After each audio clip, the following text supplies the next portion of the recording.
ዴቪድ ፍቅርን እንቅ አደረጋት። ለታለም ምን ልትፈልገሽ ነው? የአንቺ አሻንጉሊት ያልሆነውን የኔ አሻንጉሊት ነው ብለሽ ነገር ስታቀሳስር የነበረው ሲላት፣ ፍቅር እኔም አሻንጉሊት ስለነበረኝ የኔ መስሎኝ ነው፣ በጣም ይቅርታ ትለዋለች።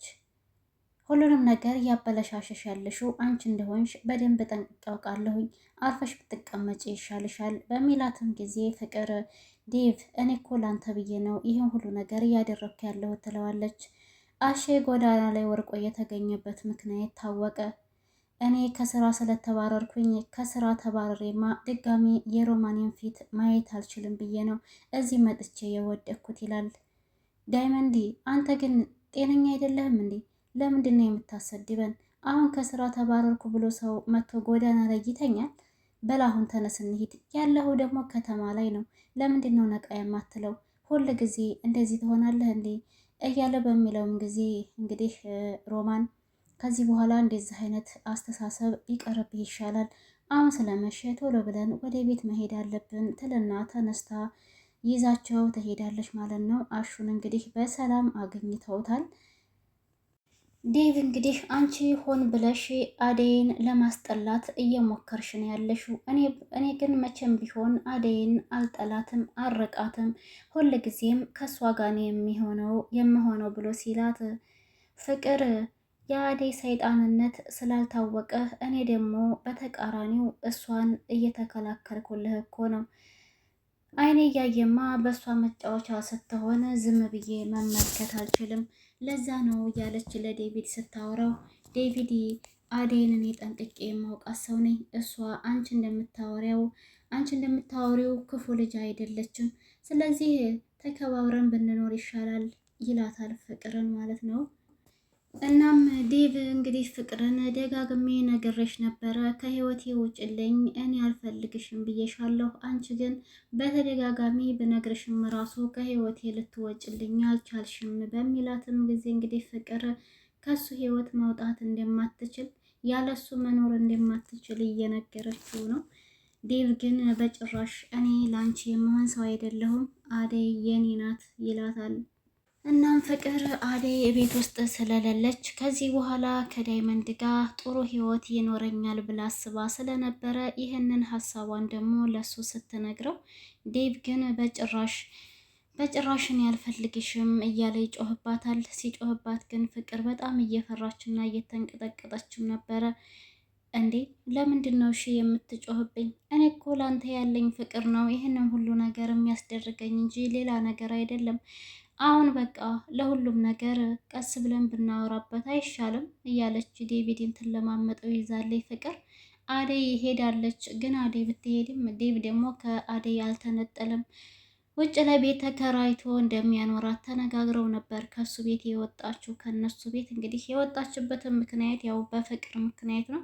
ፍቅርና ቤዛ በጣም በዙሪያዋ ተንኮለኞች ስለሆኑ አደይ እንድትጠላ እያደረጉ አደይ ከቤት እንድትወጣ አድርገዋታል ማለት ነው። እንግዲህ ቀጣይ የቀረችው ደግሞ ቤዛ ናት። ቤዛም ከዛ ከቤት መባረሩ አይቀርም። ፍቅር እያለች ቤዛም ቢሆን እዛ ቤት ውስጥ አትቀመጥም ብዬ ነው የማስበው። ሰላም ሰላም፣ ውድና የተከበራችሁ የቻናሌ ቤተሰቦች እንዴት ናችሁልኝ? ሰላም ናችሁ ወይ? እኔ ደህና ነኝ አልሐምዱሊላ። እንዴት ተለመደው ወደ ቻናሌ በአዲስ ቪዲዮ ተከስቻለሁ። ቤተሰብ ቪዲዮውን ስትጀምሩ በላይክ ጀምሩት። ሰራተኛዋ አደይ ከሚለው ድራማ ላይ እንግዲህ አንዳንድ ነገሮች አብረን የምናወራ ይሆናል። አሼ ከምን ደረሰ ምን ሆነ የሚለውን የምነግራችሁ ነው የሚሆነው። እስከ መጨረሻው ድረስ አብራችሁ ይቆዩ። ቪዲዮውን ስትጀምሩ ግን ላይክ እያደረጋችሁ ጀምሩ። እንግዲህ ዳይመንዲ እና ሮማን አሼን አገኝተው ወደ ቤታቸው ይዘውት ሄደዋል። እዛ ጎዳና ላይ ሄዶ የወደቀበትን ምክንያት ከስራ ስለተባረረ፣ ከስራ ተባረሬማ ወደ ቤት የመመለስ አቅሙ የለኝም ብሎ አስቦ ነው ጎዳና ላይ ተኝቶ የነበረው። ሮማን ግን እኔ እንዳንተ አይደለሁም እንዴት እንደዚህ ታደርጋለህ ስትለው፣ እሱም ደግሞ የእውነት እናንተ እኔን ፍለጋ ወጥታችሁ ነው ወይ?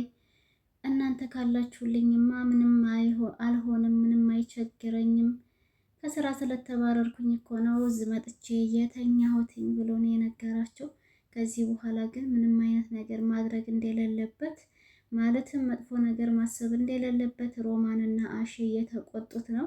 አሸን ቢሆን አታሰድበን እባክህን፣ ጓደኛ ዘመድ የለውም እየተባልን ስለሆነ እባክህ እንደዚህ አይነት ድርጊት ከማድረግ ተቆጠብ ይለዋል።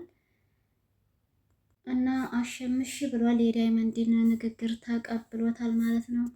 ዴቭ ፍቅርን በጥፊ መታት። አሁን ደስታችንን የምናጣጥምበት ጊዜ ስለሆነ ለምን ቁጭ ብለህ አናወራም በምትለውም ጊዜ እንግዲህ እንቅ አርጎ ጉሮሮዋን አንገቷን ማለት ነው። በጭራሽ እንደዚህ አይነት ሀሳብ እንዳታስቢ፣ እኔ ከአንቺ ጋር አብሬ መኖር አላማም ፍላጎቱም የለኝም፣ አርፈሽ ተቀመጭ እያለ ሲጮህባት እንግዲህ እናትየዋ ደረሰችባቸው ማለት ነው መኝታ ክላስ ውስጥ።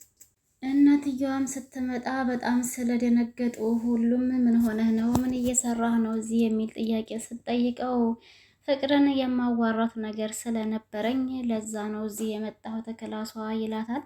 እናትየዋም ግራ እየተጋባች እና ታዲያ ምን ላግዝህ እኔ ስትለው እሱም ደግሞ ምንም አይነት የእሱ እገዛ እንደማያስፈልገው ይነግራትና ቀጥታ ጥሏቸው ነው የወጣው ማለት ነው ከክላስ ውስጥ። ፍቅርና እናትየዋ ብቻ ሲቀሩ አደይ እንግዲህ በቤዛና በፍቅር ተንኮል ከቤት ውስጥ ተባራ ለሊ ጋ ነው ያለችው ለጊዜው። ለሊም የቤዛ ነገር በጣም የሚገርም እንደሆነ አደይን ብታስወጣት እዛ ቤት ውስጥ ስራ እንደሚበዛባት እየነገረቻት ነበር። እናም ግን ለምን ዴቭ ምንም ነገር ማድረግ አልቻለም ነበረ? ማለቴ እንዴት እዛ ሊሆን ቻለ አንቺ ስትወጪ ትላታለች። እንግዲህ አደይም ዴቭ ቤት ተከራይቶ መውጣት እንደሚፈልግ ስለነገራት ይህንን ነገር ለለሊ ትነግራታለች። ለሊ የኤላ ፍቅር እስካሁን ድረስ እንዳልወጣላት ለአደይ እየነገራቻት ነው። ለብቻዬ ስሆን የማስበው ነገር ቢኖር ስለ ኤላ ብቻ ነው። እናም ያው ለዛ ሲባል አሁን ላይ ባቡሬ አጠገቤ ስላለ ያን ያክል ሀሳብ አላስብም። አደይም በጣም ደስ የሚል ልጅ ነው፣ ደህና ያዳብረሻል እያለች ትነግራታለች። በዚህ መካከል እንግዲህ ባቡሬ እየሮጠ ገብቶ አስደንግጧቸዋል። ለምንድን ነው እንደዚህ የሆንከው ብለውም ሲጠይቁት እናቱ እየሯሯጠችው እንደነበረ ነው፣ እናቱን ለመደበቅ ማለት ነው ያወራቸው። እናቱ እንግዲህ በትናንትናው ቪዲዮ ላይ እንደሰማችሁ በትናንት ወዲያ ቪዲዮ ላይ ነው መሰለኝ እናቴ ታማሚ ናት፣ እብድ ናት፣ ሰዎች እብድ ይሏታል፣ እሷ ግን እብድ አይደለችም፣ ለእኔ ብላ ነው ያበደች የምትመስለው፣ እኔን ለማሳደግ ብዙ ውጣ ውረዶችን አሳልፋለች እያለ ለለሊ ሲያወራት፣ ለሊም ደግሞ ከልቧ እንዳዘነች አይተናል። ዛሬ ላይ ደግሞ ሊያወራት ቢፈልግም እናትየዋ ግን ፈቃደኛ እንዳልሆነች፣ ከዛ በኋላ ካጠገቧ አምልጦ ተደብቆ ወደ ለሊ ቤት እንደገባ ነበር የነገራቸው። ቤት ከገባ በኋላም ያው መልሶ መውጣት እንደሚፈልግ ሲነግራል፣ ለሊ ደግሞ ጥንቃቄ አድርግ ብዙም ወጣ ማለቱን አልፈለግኩትም ምን እየፈራሁ ነው ስትለው፣ እሱም ደግሞ እሺ የኔ ሀሳቢ ጥንቃቄ አደርጋለሁ፣ ግን አሁን በጣም ብዙ ስራ የምሰራቸው ስራዎች ስላሉ እነዛን ስራዎች ልስራ ብሏቸው ቻብሏቸው ሄደ። እንግዲህ ለሊና አደይ አንድ ላይ ተቀምጠው የሆዴ ሆዳቸውን እያወሩ ይገኛሉ፣ ጓደኛሞች ስለሆኑ ማለት ነው። የፍቅር እናት አደይ ከቤት በመውጣቷ ደስተኛ እንዳልሆነች ልክም እንዳልሆነች የጥፋተኝነት ስሜት እየሰማት እንደሆነ ጸጸት ውስጥ ገብታለች። ሩታ አደይን ስላላየኋት በጣም ደስ ብሎኛል፣ አብረሻት ነው ወይ ብላ ስትጠይቃት አባረሪያታለሁ፣ ግን ማባረሬ ልክ እንዳልሆነ አሁን ነው እየገባኝ ያለው በምትልበትም አጋጣሚ እንግዲህ ፍቅርች መሰሪ እየተጸጸትሽ ባልሆነ አደይ ስለኛ ምንም የሚመለከታት ነገር እኮ የለም፣ ለኛ ምንም አታስብልንም፣ በጣም መጥፎ ልጅ ናት፣ መባረርም ስላለባት ነው ያባረርሻት እያለች እንግዲህ አሁንም ነገር ማቀሳሰሯን አልተወችም ማለት ነው። የፍቅር እናት ዴቭ አደይን ላገኛት ልሄድ ነው ብሎ በሚልባትም ጊዜ እሷም ደግሞ በጭራሽ አደይን ማግኘት የለብህም ትላለች። ፍቅርም እንግዲህ እንኳን ለብቻ አገኝታ እና እሷ እኮ ከኛ ጋር ሆነህ ራሱ ምን እንዳደረገችህ ታውቅ የለ ወይ? ለምንድን ነው ይችን ልጅ ግን መራቅ ያልፈለግከው? እሷ ግን አንተን ለመግደል አንተን ለማጥፋት ነው የምትፈልገው እያሉ እንግዲህ ግብ ግብ ይዘውታል ሶስቱም ሩታ ሳትቀር። ዴቭ ግን በጭራሽ ከአደይ እንደማይነጠል እየነገራቸው ነው ማለት ነው። እሷ ጋር ሄዶ ማግኘት እንደሚፈልግም ዴቭም እንግዲህ አደይን ይሄንን ያክል የጠላችኋት ለምን እንደሆነ አልገባኝም። እሷ እኮ እናንተ ቤት ስትሰራ አንገቷን ደፍታ እያገለገለቻችሁ ነበር። ይህንን ያክል ጥላቻ የመጣው ከምን የመነጨ ነው እያለ የፍቅርን እናት ይጠይቃታል። የፍቅር እናትም እኔ እኮ ደግሞ ድንገት በንዴት በእልክ ተነስታ የሆነ ነገር እንዳታደርግህ ፈርቼ ነው፣ እናም መሄድ የለብህም ብላ ከለከለችው። እሱም እንግዲህ እሺ በቃ አልሄድም ብሎ ነው የመለሰላት። የፍቅር እናት አደይ በጣም ጥሩ ልጅ ነበረች፣ ግን ደግሞ እናንተ ላይ ባደረገችው ነገር የነበረውን ለሷ ያለኝን ፍቅር እንዲቀንስ አድርገዋለች ይላል ትላለች እናትየዋ። እንግዲህ አደይ በጣም ጥሩ ልጅ ነበረች። እነሱ ናቸው ስሟን እያጠፉት ያሉት፣ ቤዛና ፍቅር ማለት ነው። ቤተሰብ እንግዲህ ሮማና አሽም አንድ ላይ ቁጭ ብለው እያወሩ ይገኛሉ። በቀጣይ ክፍል ላይ ደግሞ አብረን የምንገናኝ ይሆናል። ከተመቻችሁ ላይክ፣ ሸር፣ ሰብስክራይብ ማድረጋችሁን አትርሱ። ሀሳብ አስተያየት ካላችሁ ኮሜንት ላይ አስቀምጡ።